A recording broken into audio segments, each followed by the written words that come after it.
السلام عليكم بنات، كي دايرين؟ بخير؟ احوالكم طيبه؟ جيت نشارك معكم الكيكه اللي كيطلبوني عليها، بغاو الوصفه ديالها البنات. كنحتاج ليها واحد 2 بيضات،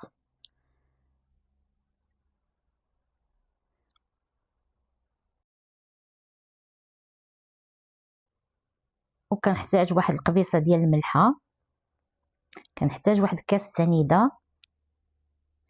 كنخلط الكل مزيان تذوب لينا سنيده، مزيان تذوب لينا سنيده.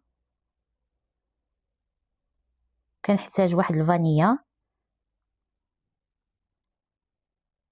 كنحتاج واحد كاس ديال الزيت اللي كنديرو بشويه بشويه وكنخلط مزيان. كنزيد واحد الكاس ديال الحليب، كنخلط الكل. كنزيد واحد 2 كيسان تاع الطحين اللي درت واحد، وكنخلط مزيان. وكنزيد الثاني ونخلطو مزيان. كندير واحد 2 ديال الخمارات، نزيدو نخلطو مزيان. من بعد ما نخلطوها مزيان على هاد الطريقه هادي،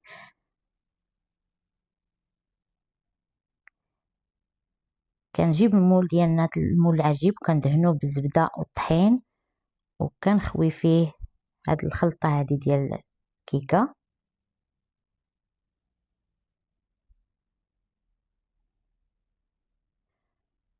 وكنحاول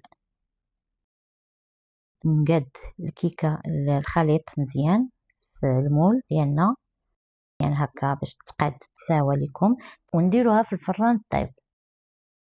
من بعد ما وجدت لينا الكيكه ديالنا، خدينا واحد الكاسرونه، درنا فيها واحد 2 ديال كيسان الحليب، زدنا كاس ديال سنيده، واحد 3 معالق ديال بودره ديال كريم باتيسري، زدنا واحد الفانيا،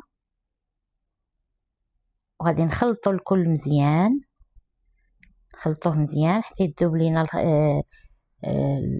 السكر مزيان. وغادي نديروها فوق البوطه مع التحريك. من بعد ما خدينا الكريمه ديالنا، زدنا عليها واحد الياغورت،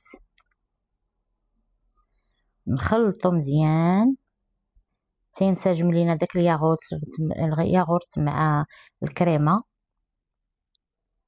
نخلطوها مزيان، نجيبو الكيكه ديالنا ونخويو عليها داك الكريمه، نسويوها مزيان.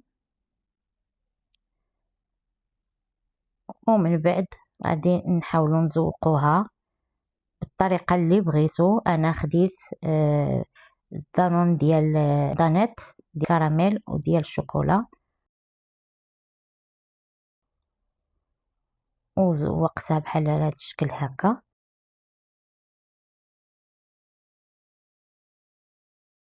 من بعد ما كملنا الشكل النهائي ها كيفاش جاتنا الكيكه ديالنا. كنتمنى تنال الاعجاب ديالكم، وديروا جيم وبارطاجي وديروا لي المتابعه القناه ديالي. وشكرا، الله يكبر بكم وبصحه والراحه.